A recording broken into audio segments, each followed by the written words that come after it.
Good morning, everyone. Good to see all your faces here today. Joining us today, once again, I really mean it, truly.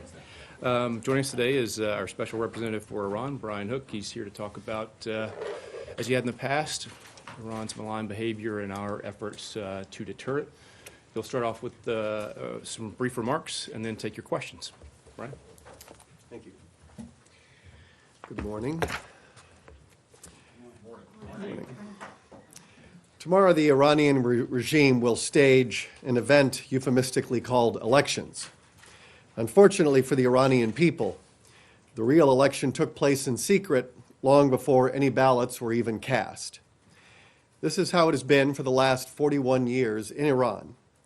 The regime denies the Iranian people a representative parliament by pre-deciding who is qualified to run for office. Today, the Trump administration is taking action to hold the Iranian regime accountable. I am announcing that the United States is sanctioning 5 senior regime officials under Executive Order 13876. The 5 officials being designated today have denied the Iranian people free and fair parliamentary elections.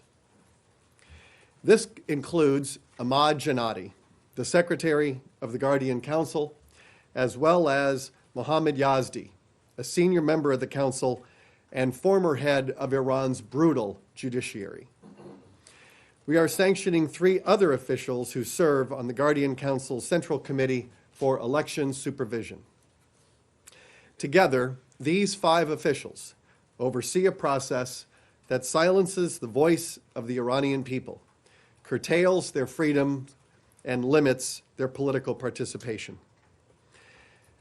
Any Iranian who wants to run for office must first be approved by the Guardian Council and its Committee for Election Supervision.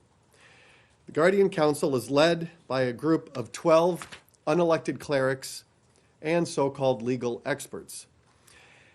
They decide who gets on the ballot.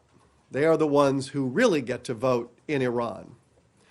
For the elections tomorrow, the Council denied more than 7,000 candidates the right to participate in the election.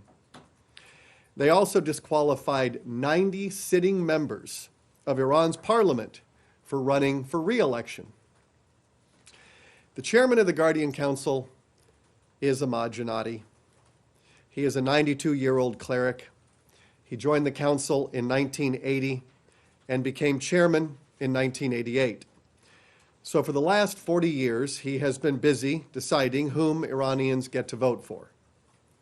And in 2010, when Iranians protested his sham election, Jannati praised the regime for executing protesters. He urged more executions until the protests stopped. Jannati is also well known for wishing death to America and death to Israel whenever the occasion presents itself. He's a big part of the reason why the Iranian regime is the world's leading state sponsor of anti-Semitism. Jannati is not well known to American and European media because the regime doesn't want him to be well known. That would be bad marketing. But the people of Iran know him quite well, and clerics like Ahmad Jannati are why the regime is facing a crisis of credibility and legitimacy at home. The Iranian people know that tomorrow's election is political theater. It is a republic in name only when the government disqualifies half of the candidates running for office. Millions of Iranians have decided to stay home. They know they don't have a genuine say in the process. They are asking for a free and fair process where they can share their views openly without the fear of being marginalized or massacred. The United States will continue to expose Iranian officials who use their authority to abuse the rights of the Iranian people and deny them their basic freedoms. This regime should respect the aspirations of its people for a representative government and give them a real choice at the ballot box. It is worth noting that while the Iranian regime increases its repression at home, it is continuing to spend the Iranian people's money on conflicts abroad. Instead of cutting gas subsidies to Iranians, maybe the regime should cut missile subsidies to the Houthis. But I would not hold your breath. Just a few weeks ago, the United States Navy interdicted a large cache of Iranian weapons on a dhow headed to the Houthis in Yemen. The seizure included 150 Dalavia Iranian-made anti-tank missiles, as well as 3 Iranian-designed and manufactured surface-to-air missiles. There were also Iranian-made thermal optical sights and components for the Houthis to assemble numerous waterborne improvised explosive devices. These weapons pose a very real threat to commercial navigation and freedom of navigation in the Red Sea. This interdiction was preceded by another large interdiction in November, in which the U.S. Navy seized a shipment of advanced Iranian weapons and Iranian weapon components destined for the Houthis in Yemen, including the same types of anti-tank missiles and surface-to-air missiles that were seized just a few weeks ago. A United Nations report released in January examined these and other weapons seized in previous transfers to Yemen and found that they were likely manufactured in Iran. Iran's ongoing transfer of weapons to the Houthis violates multiple UN Security Council resolutions. These successful operations by the United States are exposing Iran's duplicity in Yemen. While the regime claims that it supports a diplomatic solution to the conflict, its actions prove otherwise. Guided missiles and improvised explosive devices are not the tools of diplomacy, they are the weapons of war. And they are what Iran brings to the table. The United States will continue to stand with our partners in the region to counter Iran's malign activity. This includes with Saudi Arabia, which is on the front lines of Iran's proxy war in Yemen. Today, Secretary Pompeo is in Riyadh, where he will meet with King Salman, Crown Prince Mohammed bin Salman, Foreign Minister Faisal, and other senior officials to discuss the Iranian threat. The Secretary visited Prince Sultan Air Base earlier today. That base is currently hosting American troops. Our joint presence there with Saudi Arabia forces underscores America's commitment to deterring Iranian aggression and collaborating with our partners to enhance the region's defense architecture. As we work closely with our partners in the region, we are also working with our allies around the world to counter Iranian arms shipments and missile proliferation. The international community should apply more pressure on Iran until it stops providing arms, training, and funding to proxy groups in the gray zone. This includes by acting to extend the UN arms embargo on Iran, which under the Iran deal expires in October. Lifting Security Council restrictions on Iran's ability to provide weapons to terrorist groups or militias will undermine peace in the region. It will embolden Iran, allow it to grow its arsenal even further, and deepen its role in ongoing conflicts. Happy to take a few questions. Yeah. So on today's sanctions on the Guardian Council, these guys are not under current sanctions. No, they're not. How has that happened? If they're The responsible the president signed in June of last year an executive order that imposed sanctions on the Supreme Leader and the Supreme Leader's office. And so we have used that authority a number of times. It was under that authority that we were able to target a number of officials, including Javad Zarif, the head of Iran's judiciary, Abraham Raisi, and the Secretary of the Supreme National Security Council, Ali Shamkhani. So we've been making good use of this new authority. So we've designated those in the past, and we've now added 5 today. Okay. And then these sanctions are the same, the asset freezes? Yes. But Yep. these guys don't have any assets in U.S. jurisdictions, right? Well, do you know that? I don't know, but I think it's a pretty So safe Iran is- assumption that Iran is a- 92-year-old head of the Guardian Council doesn't exactly, have a Citibank account or something like that. Well, Iranians have assets around the world, and so where those assets are located, anybody who has those assets should freeze them. Can I just ask on the embargo situation? Are you now saying that what you're trying to do is just extend the embargo and not go for snapback? As you are well aware, there is growing impatience among certain people in this town who are not well disposed to the nuclear deal, impatience that you guys are not trying to invoke or not yet moving to snap back all of the UN sanctions. So my question is that still an option? Do you invoking snapback, or are you just looking to extend the arms embargo after October? Well, we, even before the Europeans had announced that they would be doing the dispute resolution mechanism, we had already begun notifying publicly the dangers of letting this expire. And so our decision on this to renew the arms embargo and the need to renew it predates the E3 doing the dispute resolution mechanism, so I wouldn't necessarily connect those. What I'd say in answer to your question is what the President has said in early January, that he would like to see the members of the Iran nuclear deal join our effort and leave the deal and then join our effort to get a new and better deal that will address not just the nuclear program, but also the missiles and the regional aggression and the hostage taking. And so now that Iran has violated the nuclear deal, I think 5 times now, that caused the Europeans to invoke the dispute resolution mechanism, there isn't much left of the deal to preserve. It's going to start expiring in October, and the regime has violated it many times. We're enjoying some very good success with our foreign policy, denying the regime the money that it needs to fund its proxies at the levels that they're accustomed to and to fund its own operations. So we think that more nations should join our foreign policy, and the President's called for that. Thank you.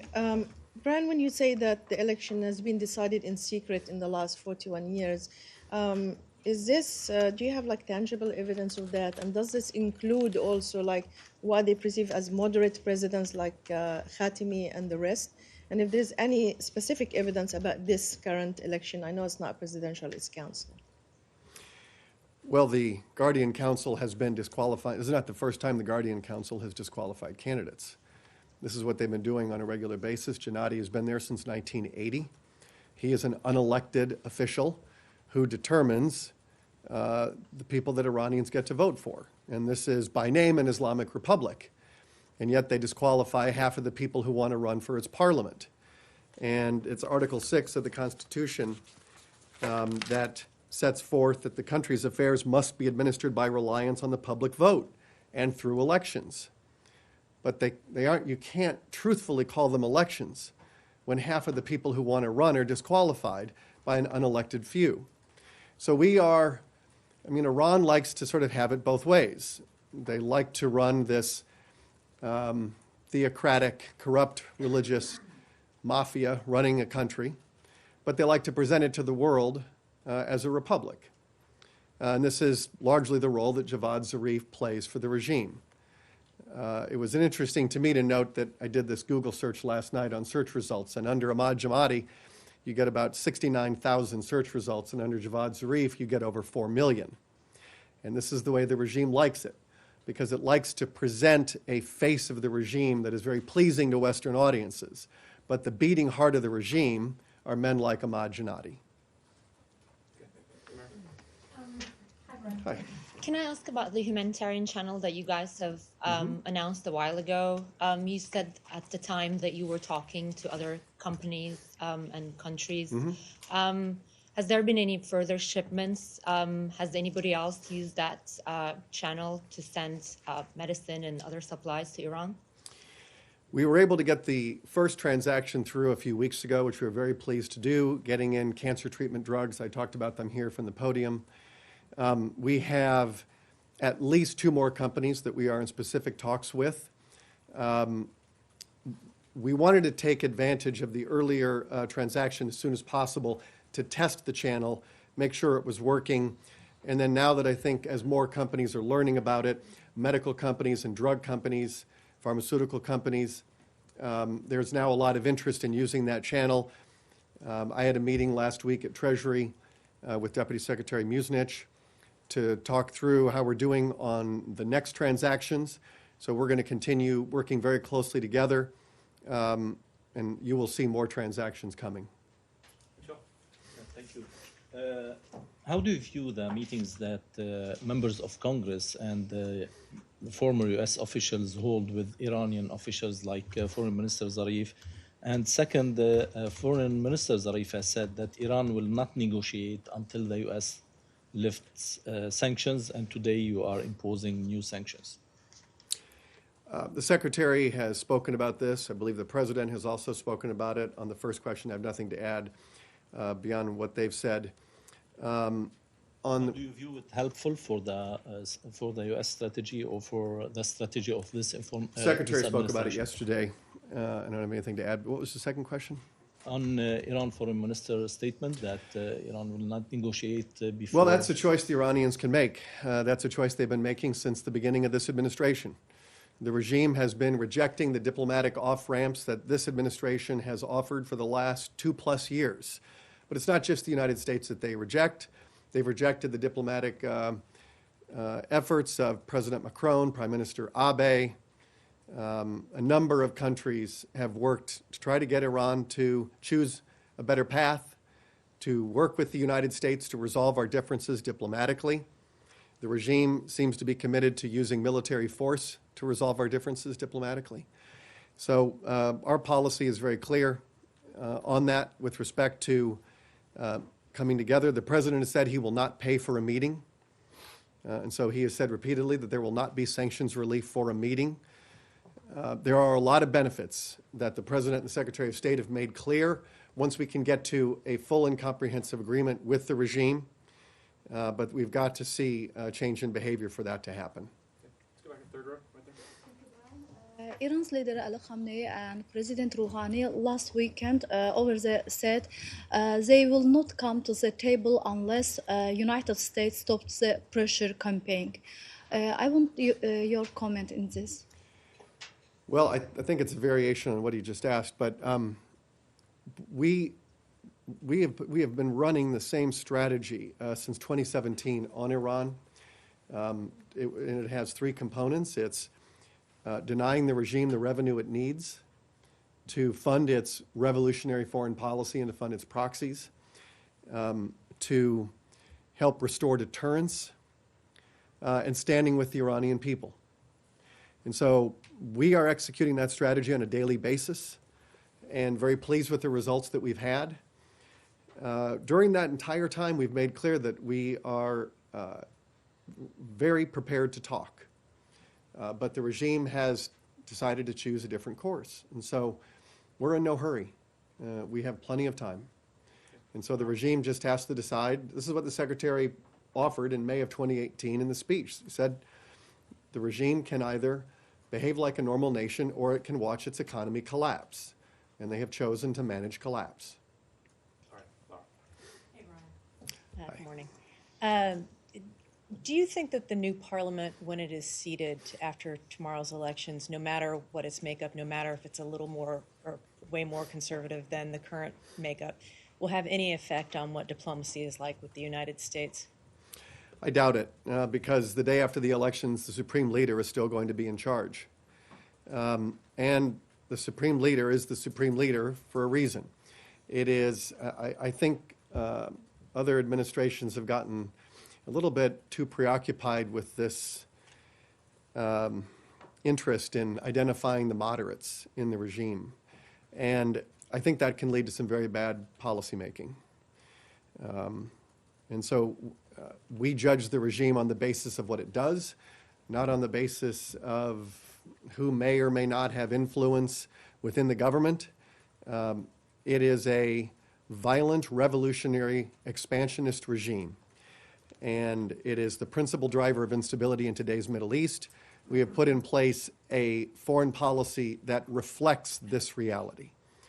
And the Majlis, now that they've disqualified any of the moderates who would like to run, but even if you do have moderates in the Majlis, the Supreme Leader still gets to decide everything.